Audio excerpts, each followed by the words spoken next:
বাজিতপুর উপজেলা বিএনপির উদ্যোগে সাবেক প্রধানমন্ত্রী ও বিএনপি চেয়ারপারসন বেগম খালেদা জিয়ার রোগ মুক্তি ও দ্রুত সুস্থতা কামনায় দোয়া ও মিলাদ মাহফিল।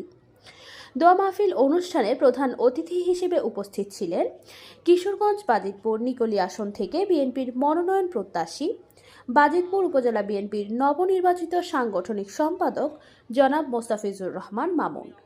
প্রধান অতিথির বক্তব্যে তিনি বলেন, বেগম খালেদা জিয়া দেশের গণতন্ত্রের প্রতীক। তার সুস্থতা কামনায় আমরা আজ একত্র হয়েছি। আমরা সবাই দোয়া করি তিনি সুস্থ হয়ে জাতির অধিকার আদায়ের আন্দোলনে আবারও নেতৃত্ব দেবেন, এটাই আমাদের প্রত্যাশা।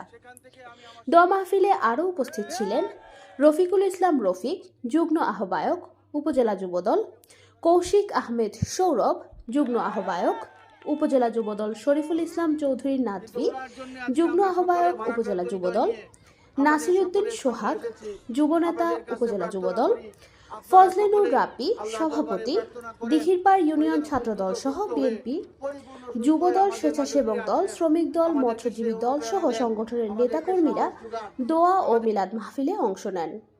দোয়া ও মাহফিল শেষে বেগম খালেদা জিয়ার সুস্থতা, দেশের শান্তি ও সমৃদ্ধি কামনায় মোনাজাত করা হয়। যে সাহসের বাতিঘর, সেই বাতি যদি নিভে যায় বন্ধুগণ, বাংলাদেশ অন্ধকার হয়ে যাবে, বাংলাদেশ শেষ হয়ে যাবে।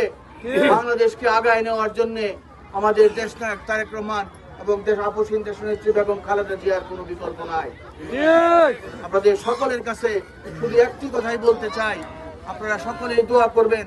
যে যা জায়গার থেকে, যে যে ধর্মেরই হন না কেন, যে যে গোত্রেরই হন না কেন, আপনাদের সকলের কাছে করজোড়ে নিবেদন থাকবে, আপনারা যার যার জায়গা থেকে দোয়া করবেন এই মানুষটি যেন সুস্থ হয়ে যায়। কারণ আপনারা দেখেছেন এই বাংলাদেশকে রক্ষার জন্য বিগত সময়গুলোতে উনি কোনোদিন আপোষ করেন নাই। 1982 সনে উনি প্রথম জাতীয়তাবাদী দলের দায়িত্ব নেন।